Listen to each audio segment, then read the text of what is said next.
Assalamu alaikum viewers and welcome back to my channel Study Law with Bushra.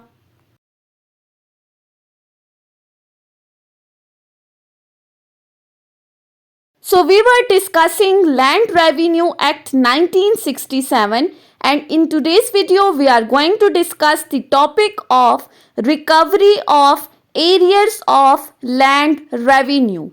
But before starting the discussion, I request you all to please subscribe to my channel and don't forget to press the bell icon for latest updates. Do share this video with your friends and don't forget to comment your feedback. So let's move towards the discussion. हमने different modes को discuss किया था कि land revenue के arrears को किस तरह से रिकवर किया जा सकता है. सो उसमें लास्ट जो हम मोड पढ़ रहे थे that was the sale of the property. Section 97 तक हम ऑलरेडी डिस्कस कर चुके हैं. लास्ट सेक्शन में हमने डिस्कस किया था कि सेल किस तरह से कराई जा सकती है by way of the auction. So हम उस ऑक्शन को स्टडी कर रहे थे. आज के इस वीडियो में स्टार्ट करते हैं सेक्शन 98 से.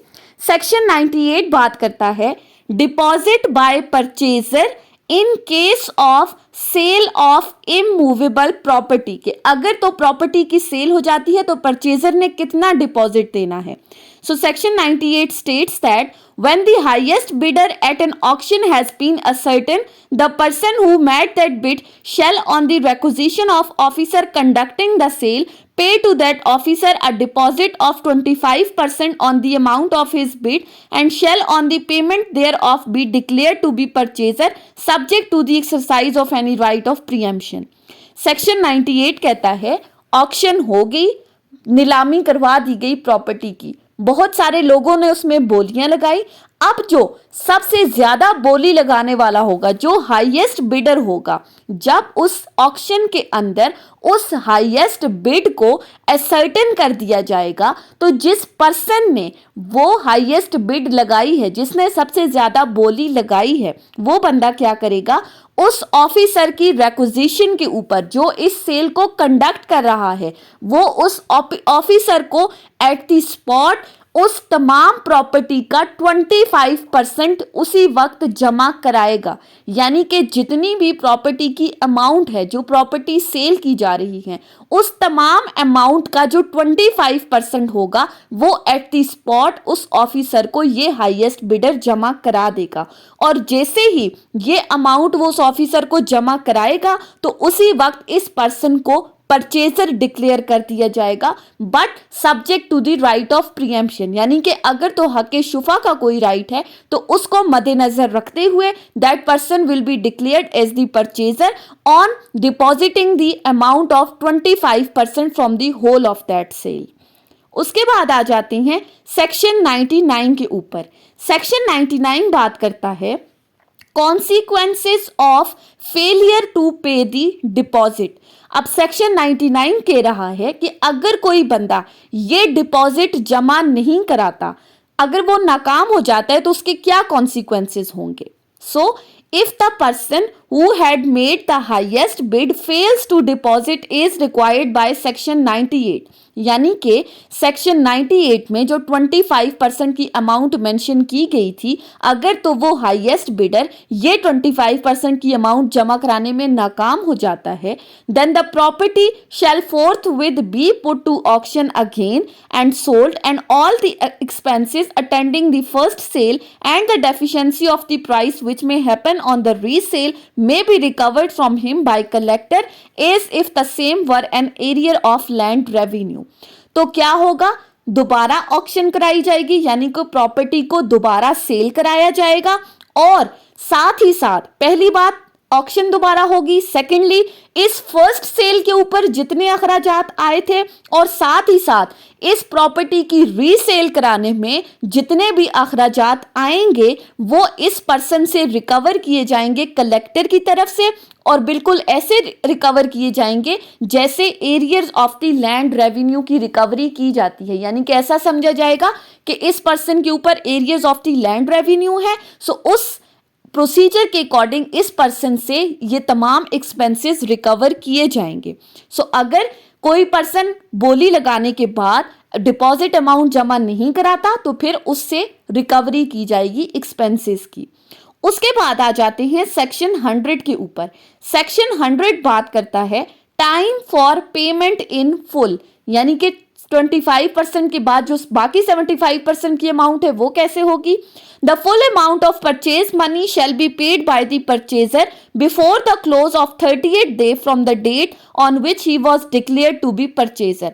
सेक्शन 100 कहता है 25% की amount at the spot submit होगी, 25% का जो रिमेनिंग 75% है वो सेल कंडक्ट होने के 30 दिन के अंदर अंदर इस परचेजर की जानिब से कलेक्टर को सबमिट कराया जाएगा। यानी कि जिस दिन से उसको परचेजर डिक्लेयर किया था उस दिन के 30 दिन के अंदर अंदर इसने बाकी की अमाउंट जमा करानी है।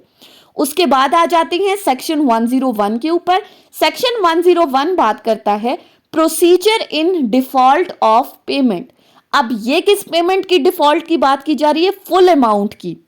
सो सेक्शन 101 कहता है in default of the payment of full amount of purchase money with in the period mention in section 100। यानी कि सेक्शन 100 में जो हमने टाइम पीरियड डिस्कस किया था कि 75% की अमाउंट 30 दिन के अंदर जमा करानी है, अगर तो ये पर्सन 30 दिन के अंदर वो अमाउंट जमा कराने में नाकाम हो जाता है, the deposit refer to in section 98। Section 98 में जो डिपॉजिट मनी इसने सबमिट कराई थी, यानी कि जो 25% एट द स्पॉट दिया गया था, उसका क्या किया जाएगा, shall after defraying the expenses of the sale, उस 25% की अमाउंट में से सेल के खर्चे निकाल कर be forfeited to the government, government उस मनी को फॉरफिट कर लेगी, उसको अपने कब्जे में ले लेगी। And may if the collector with the previous sanction of the commissioner so directs be applied in the reduction of an arrear and the property shall be resold।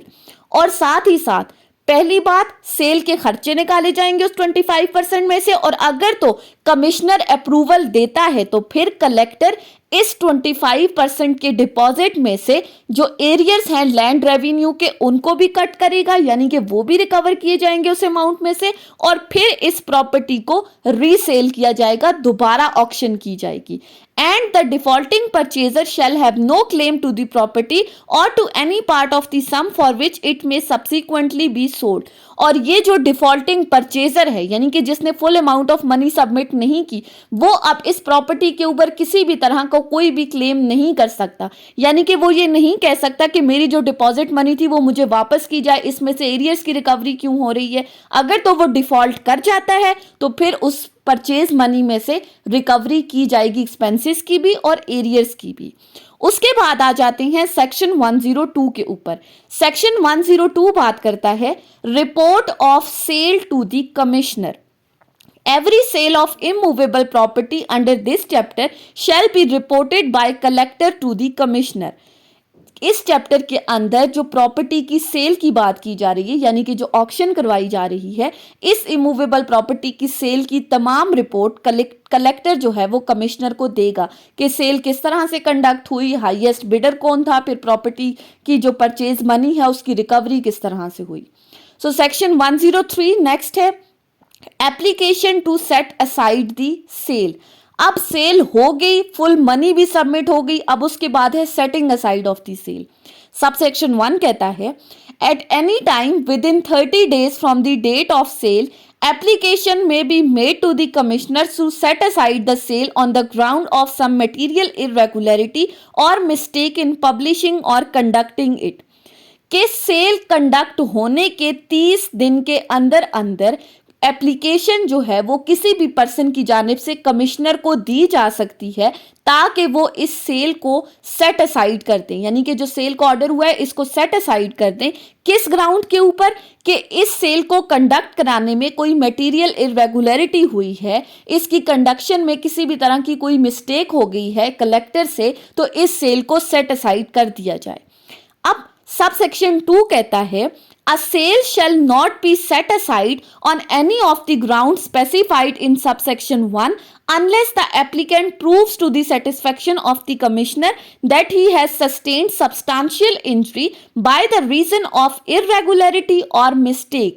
Subsection 2 कहता है कि सिर्फ और सिर्फ किसी भी बंदे की एप्लीकेशन के ऊपर इस सेल को सेट असाइड नहीं किया जाएगा, बल्कि वो जो ग्राउंड्स मेंशन कर रहा है एप्लीकेंट, उसके लिए ज़रूरी है कि वो कमिश्नर को सेटिस्फाई करे। कैसे सेटिस्फाई करे कि इस इरेगुलरिटी की वजह से, सेल कंडक्ट कराने की वजह से मुझे कोई सब्सटेंशियल इंजरी हुई है, मुझे कोई बहुत बड़ा नुकसान हुआ है।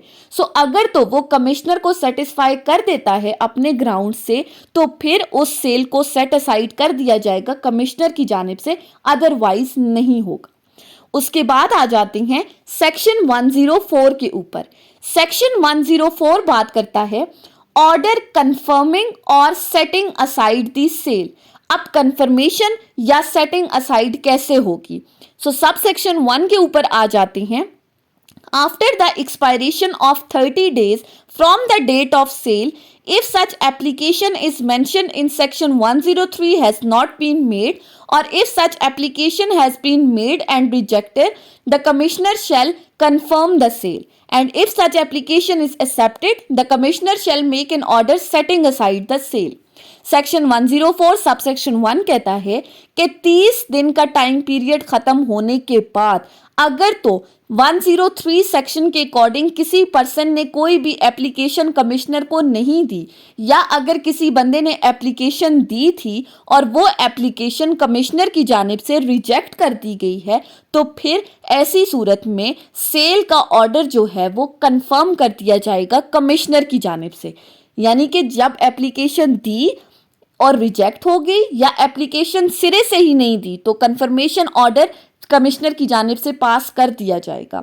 और अगर तो एप्लीकेशन दी है लेकिन वो एप्लीकेशन एक्सेप्ट हो गई है, तो फिर इस सेल के ऑर्डर को सेट असाइड कर दिया जाएगा। वाइस वर्सा है, याद रखना है। एप्लीकेशन दी, रिजेक्ट हो गई, सेल का ऑर्डर कंफर्म। एप्लीकेशन दी, एक्सेप्ट हो गई, सेल का order set aside. Subsection 2, if at any time within 30 days from the date of sale, the defaulter pays the arrears in respect of which the property has been sold, together with the cost incurred for the recovery of such arrear, the commissioner shall make an order setting aside the sale.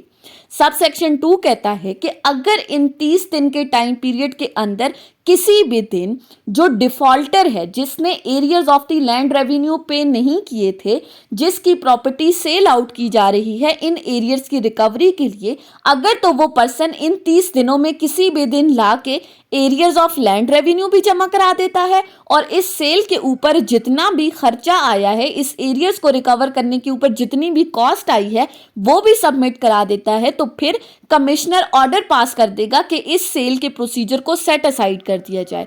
क्योंकि cell का मकसद क्या था? Arrears की recovery करना। सो अगर वो person खुद अपने एरियर्स को सबमिट करा रहा है, जमा करा रहा है, तो फिर ऐसी सूरत में सेल करने का पर्पस बाकी नहीं रहा, तो ऑर्डर को सेट असाइड कर दिया जाएगा। नेक्स्ट है हमारे पास सेक्शन 105। सेक्शन 105 बात करता है रीफंड और deposit of purchase money when the sale set aside. जब सेल को सेट असाइड कर दिया जाएगा तो डिपॉजिट मनी जो है वो रीफंड की जाएगी। Whenever the sale of any property is not confirmed or is set aside, the purchaser shall be entitled to receive back his deposit or purchase money as the case may be.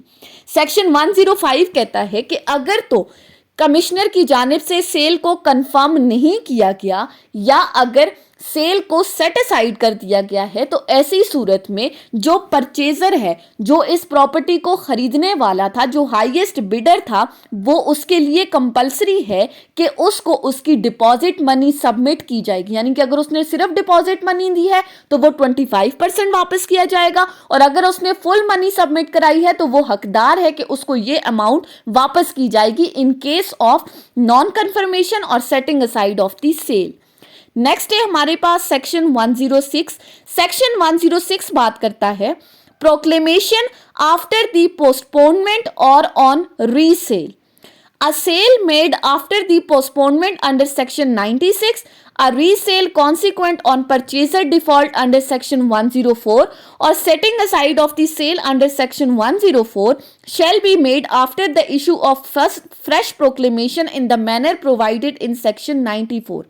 Section 106 कहता है कि अगर तो cell के process को postpone कर दिया है या फिर अगर तो डिफॉल्ट कर गया है परचेजर इन सबमिटिंग दी परचेज मनी, या फिर उस सेल के प्रोसेस को सेट असाइड कर दिया गया है, तो ऐसी सूरत में रीसेल के लिए दोबारा ऑक्शन के लिए एक फ्रेश प्रोक्लेमेशन इशू किया जाएगा, बिल्कुल उसी तरीकाकार के मुताबिक जो सेक्शन 94 में मेंशन है, और फिर उस प्रॉपर्टी को दोबारा सेल कराया जाएगा और फिर एरियर्स को रिकवर किया जाएगा।